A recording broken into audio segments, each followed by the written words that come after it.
Thank you for joining us today. We're all really excited to be here for the launch of Prioritise People, the next step. We hope you are too. We'll just wait for a few more people to join us.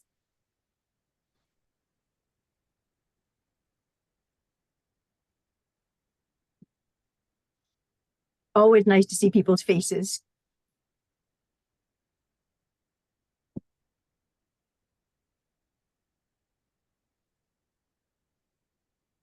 And what a lovely day it is for the launch today. I hope you've all got sun wherever you're joining us from today.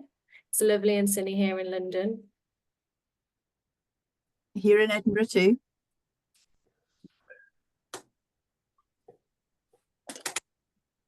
Okay, we'll just wait for a few more people to join. I'll give it another 10 seconds.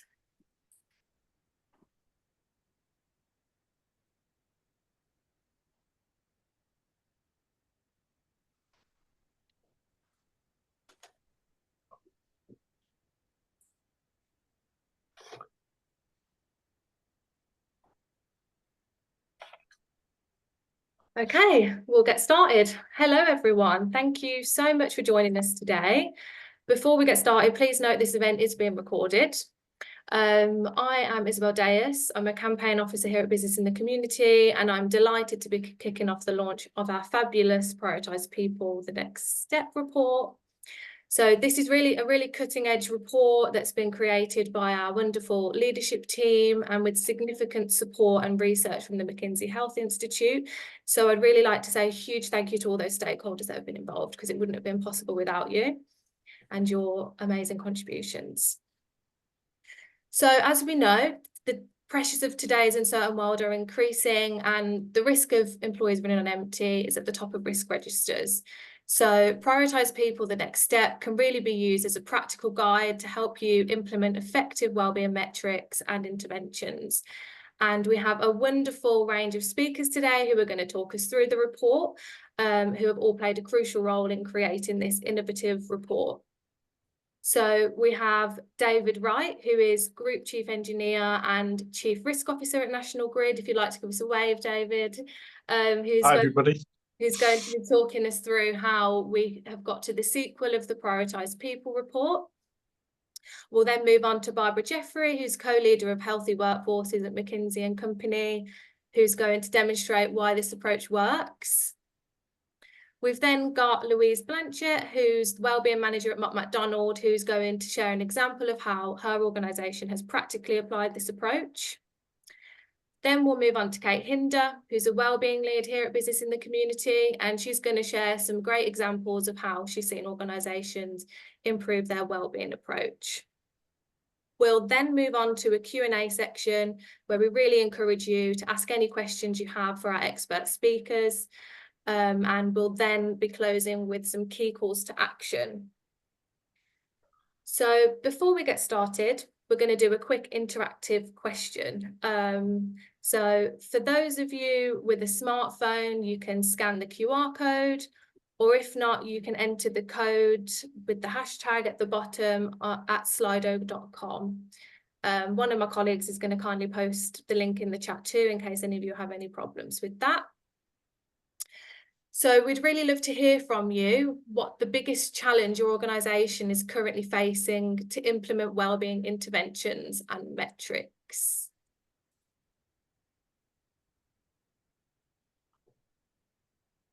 Competing priorities. I think we'll all agree with that one. This is really interesting. Leadership. Budget's a big one. Capacity, time, resources.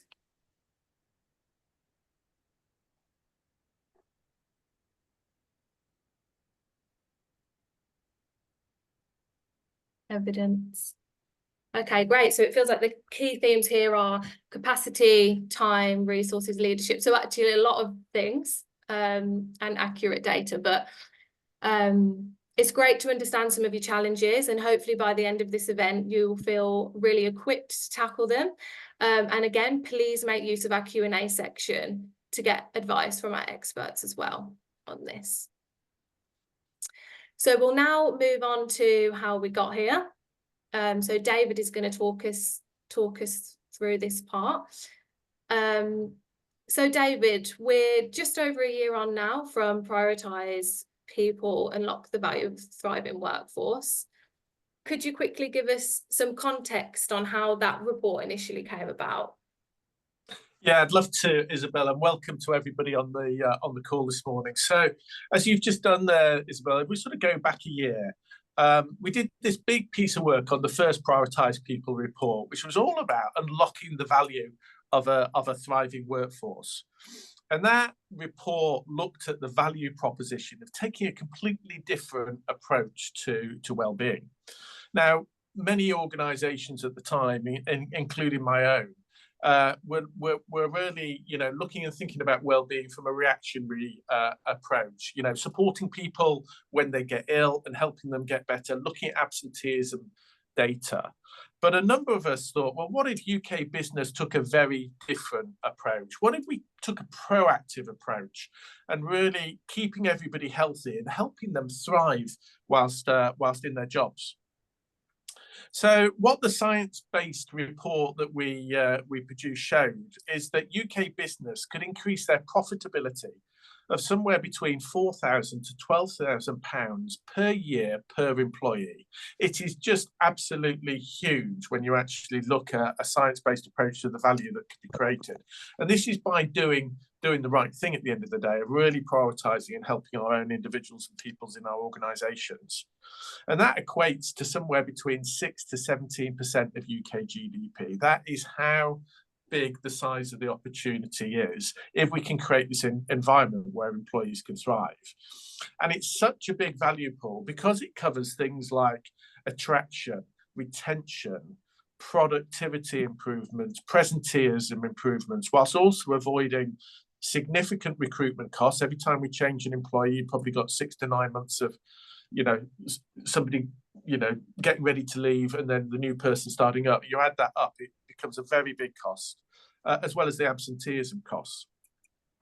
So we've got this big value pool, but the other thing which I found incredibly interesting in that first report is it not only told us about the size of the value, it actually said many businesses were going after it in the wrong way. Because what you actually need to do is you need to eradicate the microaggressions, those sort of destructive behaviours that can happen in organisations that sort of lead to a non-inclusive culture. And you can do all of these fantastic things on wellbeing and have all these different programs, but employees really won't engage unless they really feel bought in and they feel as though they're really included in the culture. So it sort of really said, sort out, inclusivity first, put the programs around it, and these value pools are available. And we put the report together, and it was particularly aimed for CFOs, right? We really wanted to engage the CFOs in UK businesses.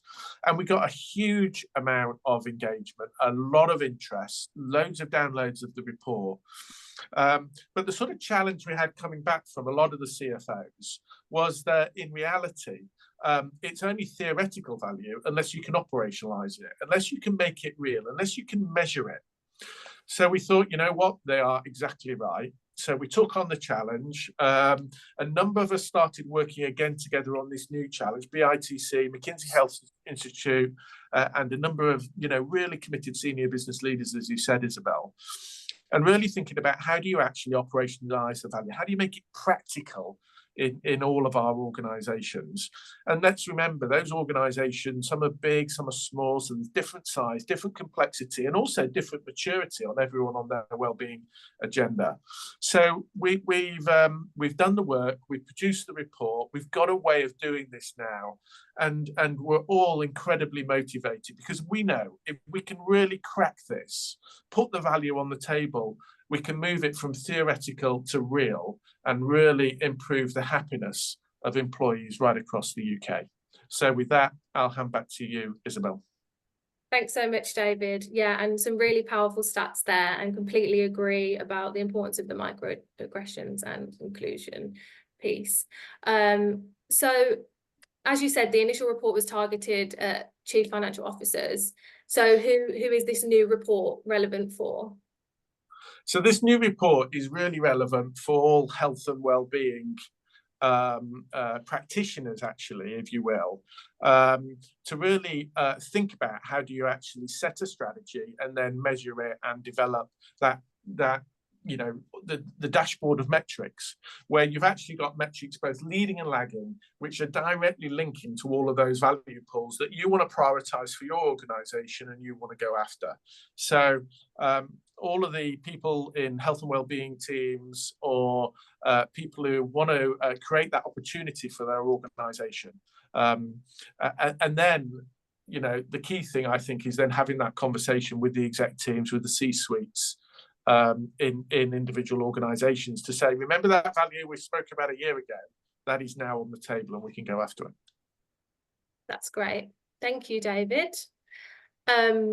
Okay, so we've spoke a bit about how we've got here, and now we can move on to why this approach works. So we're going to move on to Barbara, who's going to take us through this.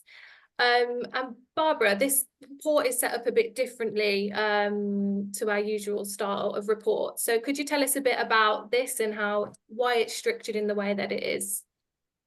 Sure, absolutely. So hello, everyone. Delighted to be here. We were very excited about creating this version of the report. It is a little bit different. It's designed to be the kind of step-by-step practical guide, and really usable. So very much meeting the challenge that David described head on, which is how do you capture this value pool and how do you actually start making this practical? And it was designed really to be used by many different kinds of organizations, everything from, large global companies, which are well down their well-being journey, right the way through to a kind of much smaller SME who doesn't even really know where to start. And so it was designed to really be used by almost any kind of organization. And that's also why in the report we put different case studies in as well. So you'll see there case studies from some very small organizations and some much larger ones as well. And the reason that we took this approach is we recognize that people are in different places on their well-being journey, and actually the approach that they pick is very much dependent on, how big they are, their maturity down their journey, even to some extent, their industry as well. However, having said all of that, we wanted at least to be able to say, there's a common set of things and a common framework and a common set of approaches for how companies should be thinking and measuring about that. So that's what we try to lay out in this report. So designed to be super practical and provide some approaches which can then be tailored no matter who you are. Great, thank you, Barbara. If you could move on to the first slide. Yeah, so just to talk about that size of that opportunity that David talked about. So just a quick reminder in terms of Prioritise people and the unlocking the value of the thriving workforce. This was the 4,000 to 12,000 per employee that David mentioned. And as you can see here, a lot of the focus so far has been much more on the attrition and absenteeism side of things, so the total direct cost of poor employee well-being. But as you can see from this page, there is huge opportunity really around the more positive benefits created through good well-being. So around attraction, retention, and the big kind of elephant in the room, which is around productivity and how you go after that. So that was really the idea behind this. This is really the challenge, how do we start capturing this opportunity? And so one of the things we started thinking about was actually, how do you go about measuring this? What data should we be using? How do we think about it? So if we go to the next page, we came up with a framework to really think about different levels of KPIs that you may want to include as you're thinking about your measurement. So the first was sort of a minimum set of reporting standards. So this could be things that are included in things like your kind of ESG metrics around things like, health and safety or well-being type metrics that are in that kind of minimum reporting standards. And we've included some of those in the report and some examples there.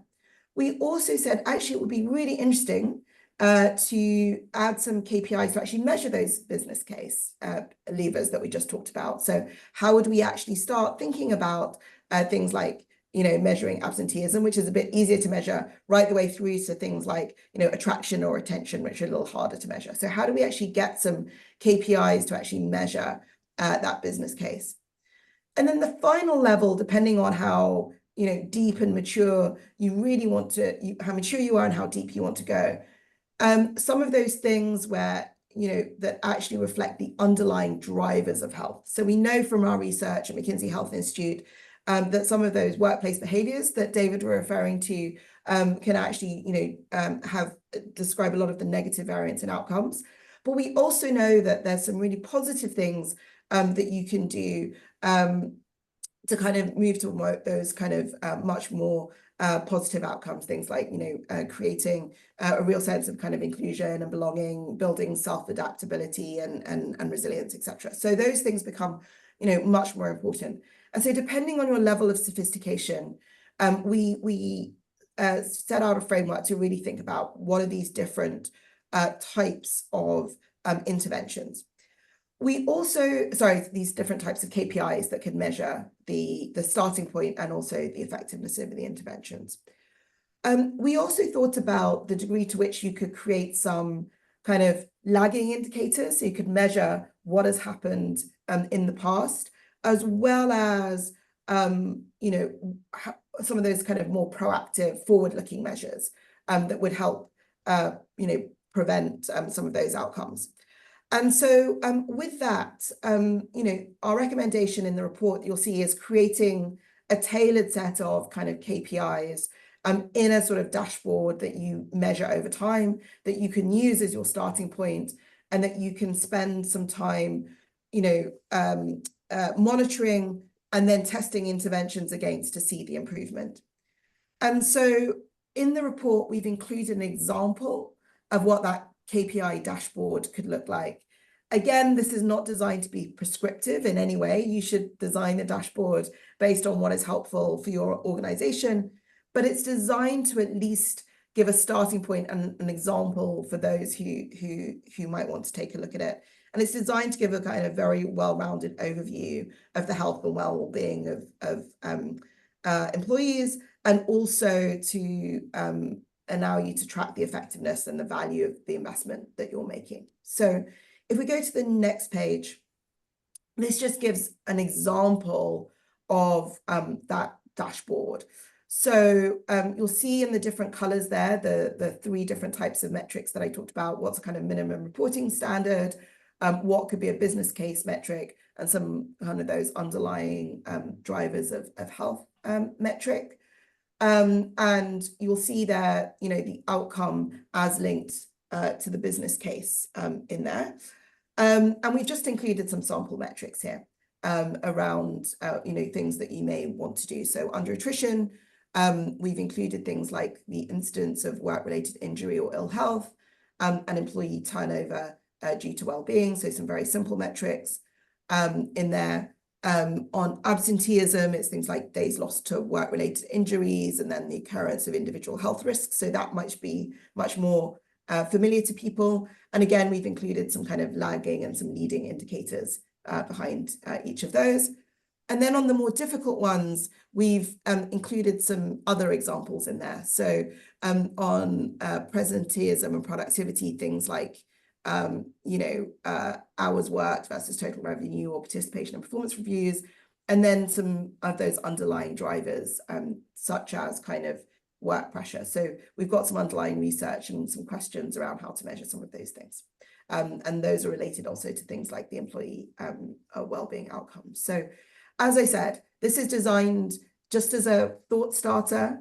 You'll see it's balanced across those different outcomes. You'll notice there's some lagging and some leading indicators, and you'll notice that they include all the different types of metrics in there.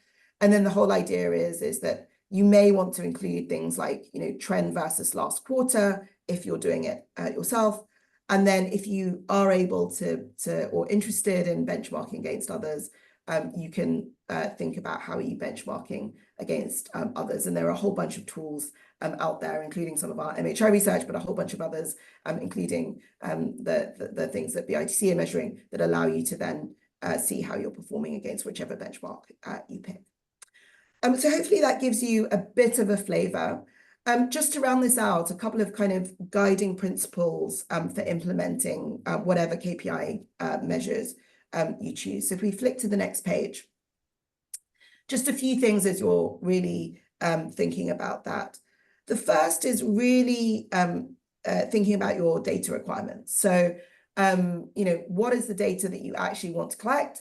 Many of you will have vendors who can help support that data collection. So that's really the first principle, is actually just designing that data that you want to collect on an ongoing basis and really thinking about those metrics within the dashboard that you want.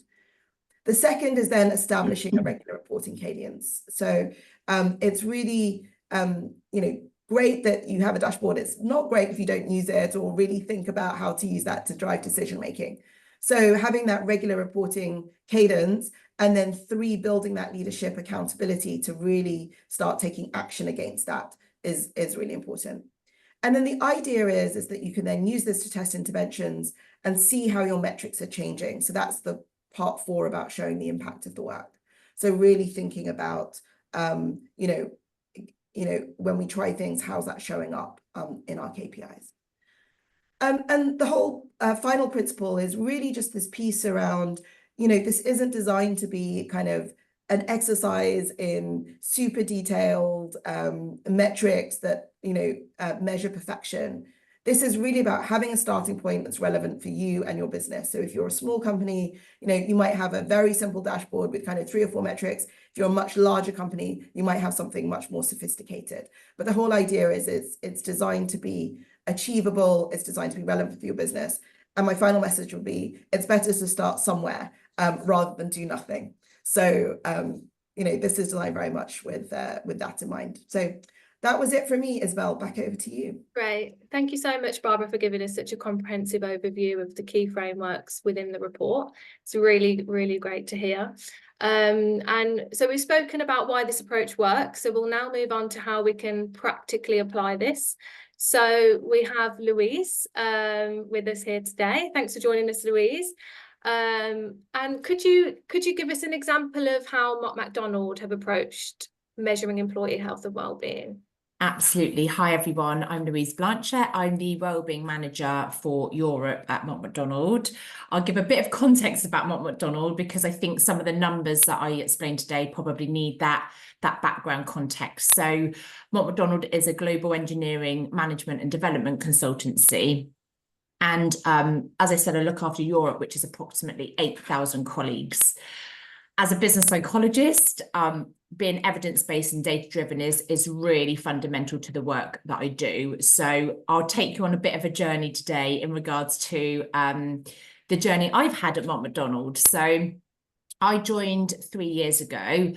As you can probably cast your mind back, that was throughout the pandemic. As David's already alluded to, and not just to do with the pandemic, but a lot of people's wellbeing strategies were quite reactive, so very much responding to the needs of our colleagues once people's wellbeing had already deteriorated.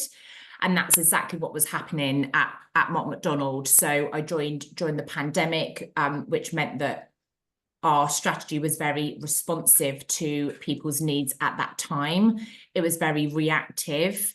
And we were, prioritising provision of very much individual support and not looking at what we can do as an organisation. So there's been a huge shift in our strategy across the 3 years that I've been here.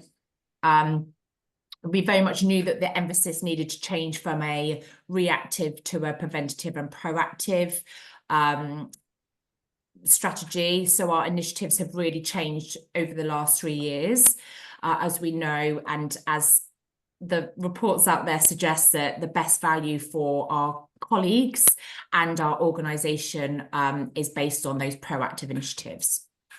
So, being a large organisation, we have a wide range of initiatives. And I know this may not be relevant to everyone on the call today, if you're from an SME. But what I did was recognise what available data we did have. So, for example, because we offer a wide range of initiatives, we had data such as health assessments. These are like in-person health assessments. In critical incident reporting. So depending on your industry, you may have access to incident reporting. And what we have in that incident reporting are something called positive wellbeing interventions. So this is where colleagues submit information to say that they have positively intervened from a wellbeing perspective. We have employee assistant program data and private medical as well, which has just been offered to all colleagues. So now we have quite a rich data set. So if any of you offer any of those initiatives, then you already have some data to pull upon. Something else we did, and something else you can also consider, is what your colleague demographic is. So, for example, we are an engineering organisation that typically attracts more male colleagues. We are 68% male. That needle is shifting based on our fantastic recruitment and EDI teams to try and balance that out. But what that means is that we have specific risks based on our demographics. We also know that there are more vulnerable people in the organisation. So to give an example of that, people that are carers, not just parents, but people that have caring responsibilities, and also people that may be experiencing something really unique to them, such as domestic abuse. So we've done some very, very targeted campaigns, knowing that we have some particularly vulnerable groups in our organisation, which will be the case for every organisation. So that aside, the example today is actually not about any of that. It's very much how we use a data-driven approach to target people with musculoskeletal issues. So we actually recognise that musculoskeletal was one of our greatest risks. So when I joined the organisation 3 years ago, I just tried to understand what data was available. So if you're starting from ground zero, I guess it's thinking about what do you even have? What can you even access? So it was a case of mapping all of that data and information out. What I started to do then, and this was very manual, and just to I guess reassure all of you that it's still very much a journey even for a large organisation such as Mott MacDonald. Creating the dashboard is still more manual than I'd hope it would be, and I'm trying to get that slicker to a place where it's more automated and we can use data scientists to really help us analyse in more detail. But I started to pull together all the data that we did have. I've already touched on some of that, for example, private medical, positive intervention, sickness absence. And what we started to notice in the data set was that the musculoskeletal was the highest reported work-related sickness absence, but interestingly, not the highest related sickness absence. So from a work-related sickness absence, it was our greatest cause. But from a more general sickness absence, it was actually second after psychological. So we were already doing some targeted campaigns around the psychological needs of our colleagues.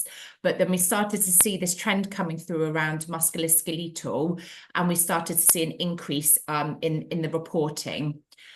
We identified that there was 83 days lost in a year to musculoskeletal issues, which obviously has a huge cost to it, and an increase in our occupational health referrals. So in 1 year, we saw 305 health referrals for musculoskeletal.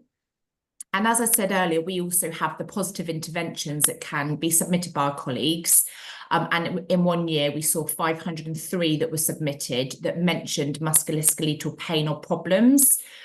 So I think the key thing for us was, in isolation, some of that might not have been picked up as a key risk, but then seeing the trends, when you start to triangulate the data, we started to see that this was an increase in a problem for Mott MacDonald. So what we did then is we did a campaign to address this key risk.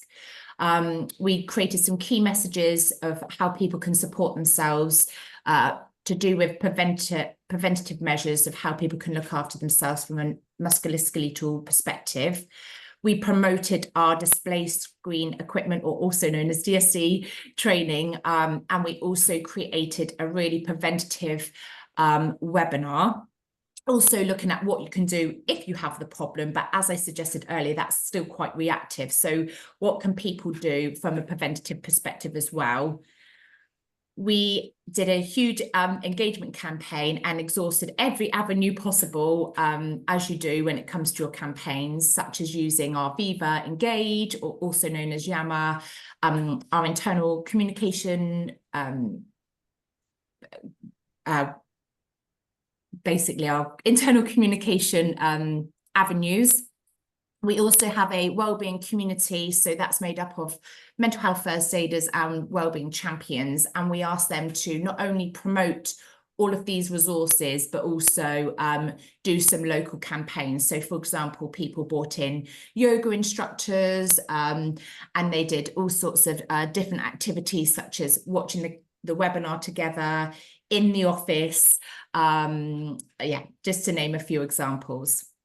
We also ensure we engage our senior leaders to promote their own personal stories to really help with engagement. So what we have is almost 500 colleagues registered to attend the back pain webinar, and that's out of the 8,000 I said across Europe. So pretty good turnout. The usual turnout's around 100, so we were very pleased. In regards to our colleagues scoring that webinar, we scored 4.81 out of 5 stars. So our colleagues really rated it as well. We had nearly 1,000 views on our internet pages and looking at the musculoskeletal resources and information. And I think the key thing for us is that engagement is fantastic, but then what does that mean for the organisation?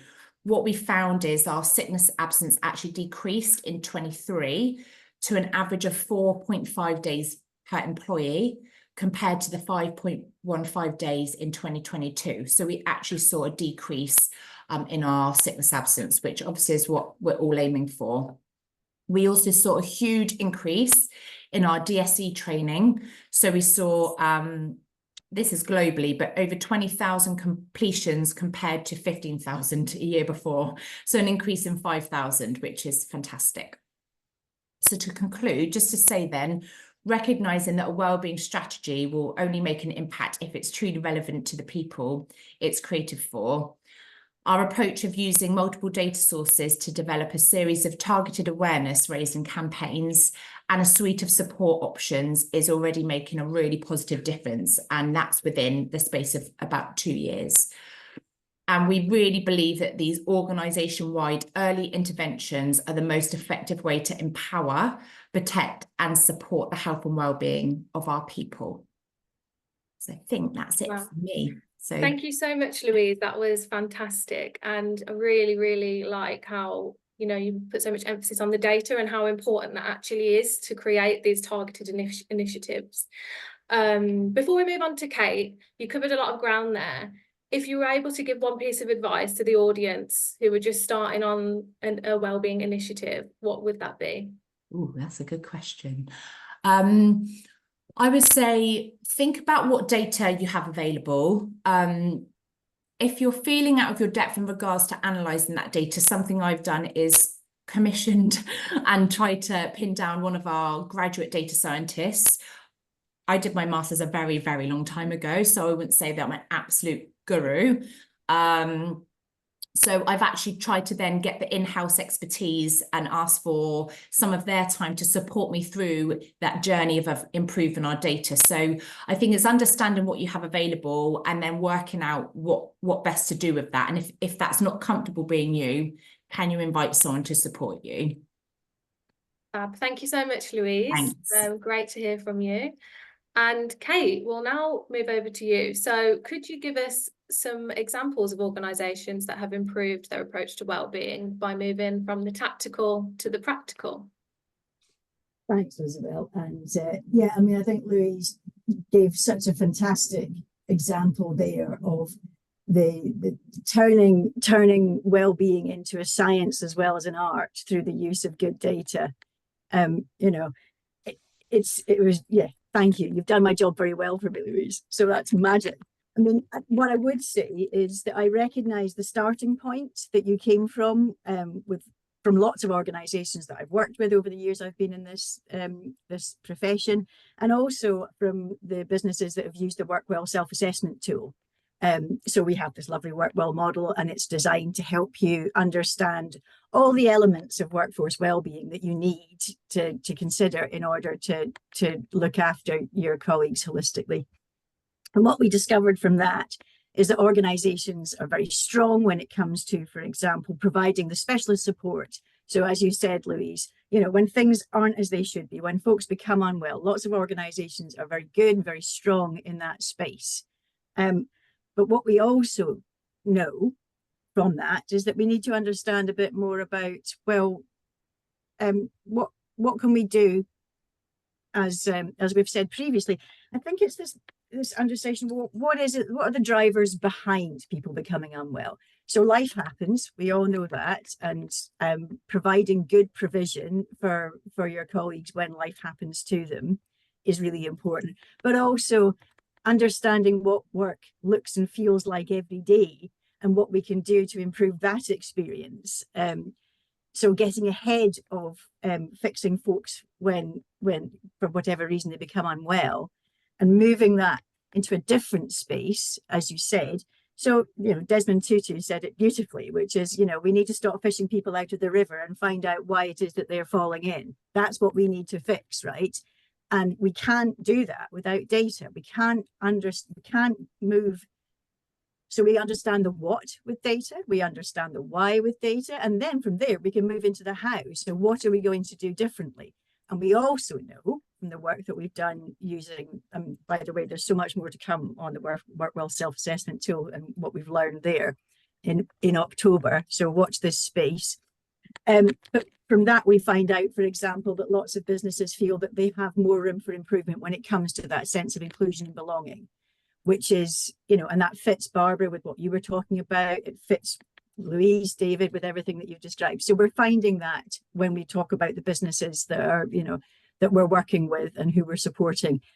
And that's really helpful, isn't it? So we have this lovely self-assessment tool, and it's very useful because at the very top line, that gives you that, even just some very simple data there, doesn't it? Which is kind of, where do we feel we're at, you know, where are we performing well? Where are we performing less well?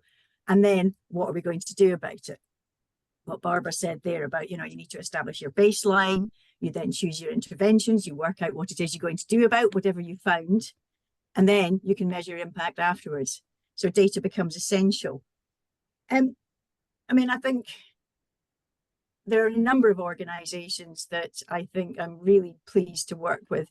I spent some time with Anglian Water Group, was it last month, the month before that, doing webinars for 5,000 people on neurodiversity and helping folks understand what neurodiversity is, why it's a business issue, and what support the organization can provide to folks who are identified as neurodivergent. Now, that sense of inclusion and belonging that comes from that, that's what gives you productivity and performance. That's what gives you the reasonable adaptations and adjustments that allow folks to bring their best work every day. And also it means that you are coming from a place where folks understand that not everybody thinks the same way as you do, for example. And that just greases the wheels of daily working life so much better. Everybody wins in an environment where it's fine to be me. You know, that's okay. So that's an example. I know of another organization, I'm going to shout out National Grid here, using HSE stress risk management standards. They're brilliant. They're really simple, but they're really effective to, once again, to interrogate that whole experience of work and understand what it feels like to be a person. And then what does it feel like to be different people working in an organization? And therefore, what do we do? Louise, you mentioned it, for example, around carers. We all have facets. It would be rude of me not to talk about intersectionality when we get the chance, because we're all more than one thing at a time, and we're all ourselves, whether at work or not. So organizations, I think, that move into that space of understanding the link between, you know, who we are and the work we do and the context within which we do it, we are absolutely seeing them start to reap the benefits of healthier, happier, longer serving advocates for their organizations. Does that answer your question? Yeah, it did, Kate. Thank you so much. And completely agree on, you know, how important the sense of inclusivity and belonging is. And just to remember that they're not just numbers on a page, these are actual people. Absolutely. Real life humans we're talking about. Yeah, so that's great. Thank you, Kate. So we're now going to move on to the Q&A section. So please make use of the chat. If you'd like to come off camera and mute, please feel empowered to do so. We'd love to hear some other voices today. So yeah, we'll get started. I think we've had one question come in through the Slido Q&A, so I'll read that out now. So how can smaller organisations with limited resources effectively implement guidelines from the report? Is this different for micro-organisations? So I think, David, I'll come to you. Okay, Isabel. So I think on micro-organisations, I'm not sure what the sort of definition of a micro-organisation is, but I think it's a pretty small organisations maybe less than 10 employees or something like that. Yeah, okay. So I think you know, if you're in an organisation which has got 10 people in it, I don't think you need a wellbeing dashboard to really understand that, because you can do that through your conversations, if you will, with each individual. But what you need to be then doing is thinking about, okay, well, what are the things that really matter? So I think you can use the science that Barbara spoke about and devise your own kind of key questions, if you will, or the things that you want to ask your micro-organisation, you know, about. And then just through your personal relationships, you can then really understand exactly where your organisation is and what the opportunities are to therefore improve. So I don't think you need a dashboard, but I think you can use the structure and the way the approach that we've taken, leading and lagging, through to those value pools, to really then focus on the things that will matter to your organisation and that will really make a difference, so that all of your employees in your small organisation can really then thrive. So use the science, don't need the dashboard. Great, thanks, David. We've had another one from Claire. So any thoughts on sickness data when employees likely aren't always reporting the actual reason for the absence? Also for bigger organisations outside of the UK where you can't ask the reason for sickness. So I think I'm looking at either Louise or Barbara for this question. Should I go for it, Barbara? Go for it, Louise. Yeah. Okay. So yeah, I mean, something that we've had to do at Mott MacDonald is get rid of a category called other, because believe it or not, 30% of our reporting was put under that category. So that is evident that people are still uncomfortable with being really transparent about what's going on with them. So yeah, I've got a couple of thoughts on this. I guess one is to address that at a root cause, we'd need to address the stigma associated with it. So I think, you know, long term, that is absolutely what to go after is stigma.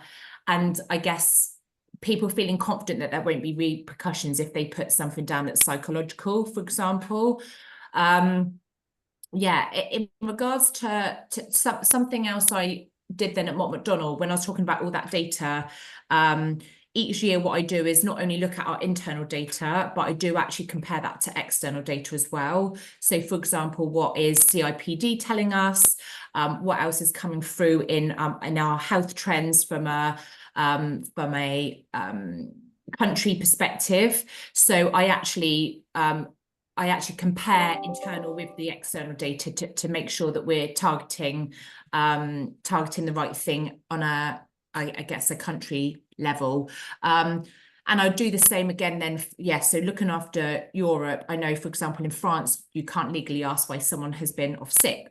So again, using that external data to inform our decisions, and also use that demographic information. So I think it was 1 year ago, we looked at our demographics and our gender split, and what we knew from our gender split was that we had a potentially high risk of heart disease. So also using your demographic information to inform your strategy as well. I'll park it there. I don't know if Barbara, you wanted to come in as well on any of that. Just a couple of builds. I think number one, if people aren't reporting why, that in itself is a data point that's quite helpful. And we know that people are more likely to report on physical illness than they are mental health illness. So you can at least, I mean, you can't always make the assumption, but you can at least triangulate a little bit and hypothesize, I think would be one additional piece. The other thing is you can use some other techniques, right? I think there's the what's the data telling you, but I think there's some other things that you can try to do as part of that triangulation. So is you're thinking about initiatives, kind of focus groups, of taking a sample group of employees, for example, can be quite helpful. You can't ask always what the cause of sickness absence is, but you can create some hypotheses and then use different bits of data to kind of triangulate it. Thank you both. We've had another question, which is, how can we ensure that wellbeing initiatives are inclusive and meet the diverse needs of all employees? Kate, Might I take that one? Yeah. Thank you. So I think the first thing is Louise has spoken really well about that demographic information. We know that we have lots of different kinds of folk who work with us, and what we need to do is really understand who our workforce is as a starter for 10. So you have to know who is working for you, and then you have to be able to map your data. So almost all organizations do some form of employee engagement survey, for example, or a well-being survey.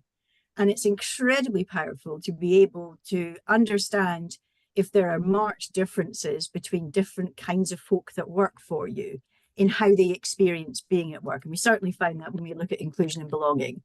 When the ITC, for example, when we look at our colleague experience, we analyze that to understand whether it's different based on, for example, on age, on gender, and of course, how age and gender join up, because, for example, I'm a 53-year-old woman. So is my experience markedly different to that of Isabel, who is considerably younger than I?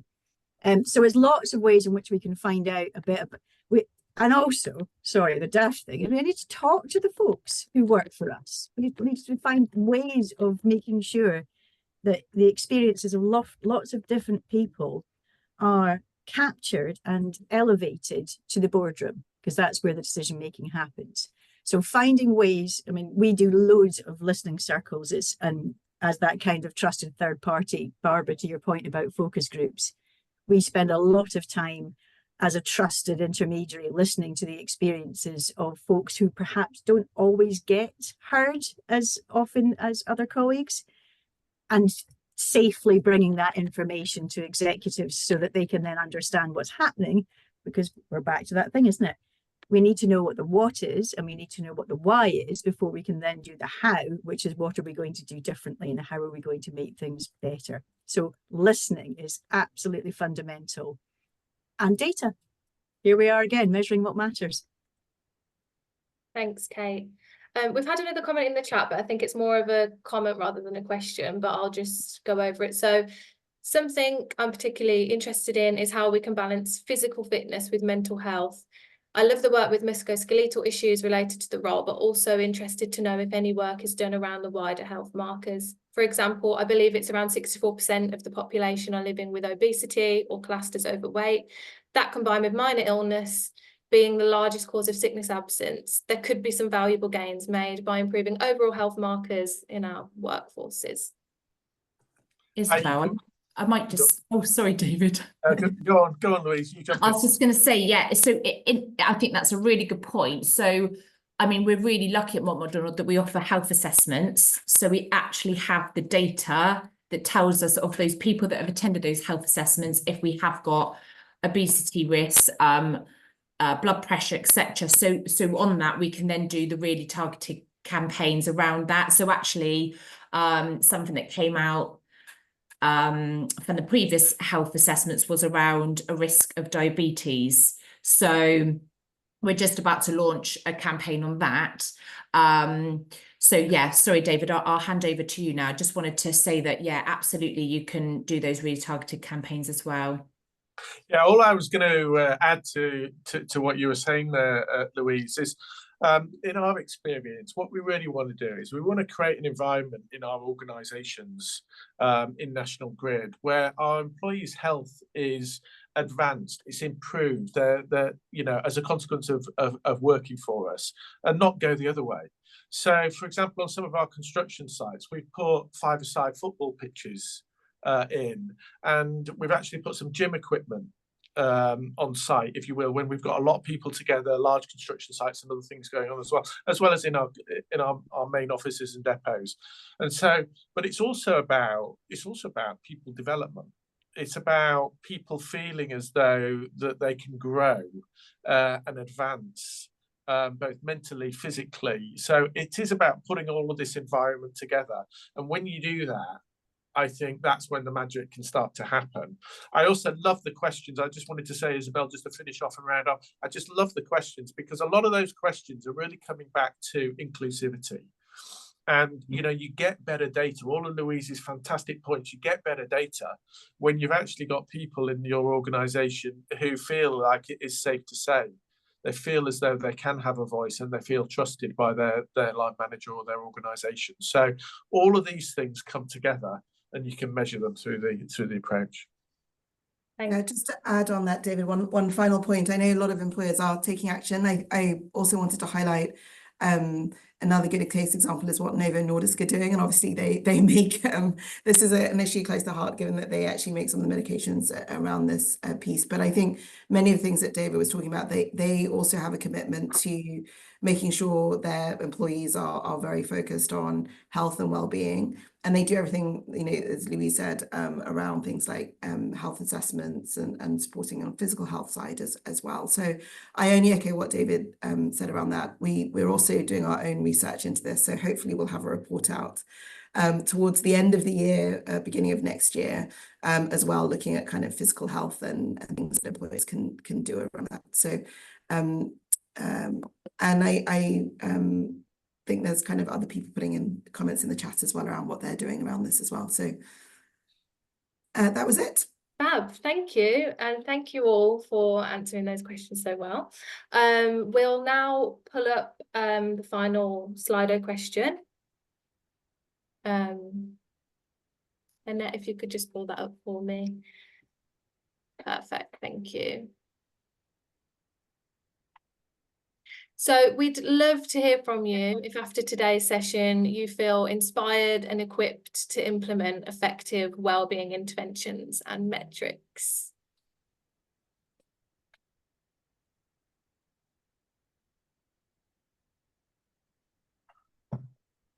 That's great, 100%.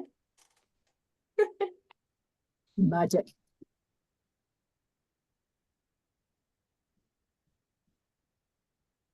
Okay, fantastic. Great to hear that you're all feeling inspired and equipped. I'll pass over to David now, who's going to quickly go through our calls to action. Thanks, Isabel. I mean, I hope you've sort of felt the energy in our voices, if you will. I think Louise, Kate, Barbara have all done a terrific job in sort of bringing that, as well as yourself, Isabel. So thanks for everyone's sort of contributions. Lots of people downloaded that first report, but I actually think, as I said at the start, this is the report that has really got the potential to make the real difference because it makes it real for everyone. And what we really want to do, the reason myself, Louise, you know, Barbara and Kate are all passionate about this is because we want to create a revolution happening in UK businesses. We don't want to keep this just for our organisations, if you will. We really want to, you know, genuinely, our ambition, our motivation is to really try and go after improving the health of the nation. And I hate the concept of, people becoming ill through going to work, if you will, and having to work long, hard days, or in jobs they don't enjoy, or for organizations where they don't feel valued and trusted. So that's what motivates us. That's what we think is achievable. And hopefully, you equally feel that passion, and got the tools, if you will, through these dashboards to really make it come alive in your organization. So my sort of asks for everyone on this call is, first of all, pure and simple, just use the report, download it, build a dashboard for you. It doesn't matter how big or small, how complex or how mature or not your organization is, because the way Barbara and the MHI team have sort of structured the report is thinking about that in the round, so that you can devise something that will really work for your organization. So download the report, use it, and then have a conversation with your CFO or your executive team to let them know that value is now real and on the table, and get their backing behind it. And then my second sort of ask, I guess, is believe and spread the word. It's as simple as that. Let's not just keep this to ourselves. The opportunity is in all of our hands. And so let's show our individual companies, but also the sectors in which we're all working, that there is a different approach, and we can all create this environment where employees can be happier and healthier at work. Fab. Thank you so much. And I'd just like to finish by saying thank you so much to our amazing speakers today. You've been fantastic. It's been great doing this with you. Before you leave, we'd really love if you could quickly fill out a poll. Should take you a few seconds, because we really like to capture how you found today, if you found it useful, so we can improve. But we really hope you've enjoyed today's session. Really hope you enjoy reading the report. Go and share it. And yeah, thank you. Thank you. Thanks all. Thanks, everyone. Thank you, everyone.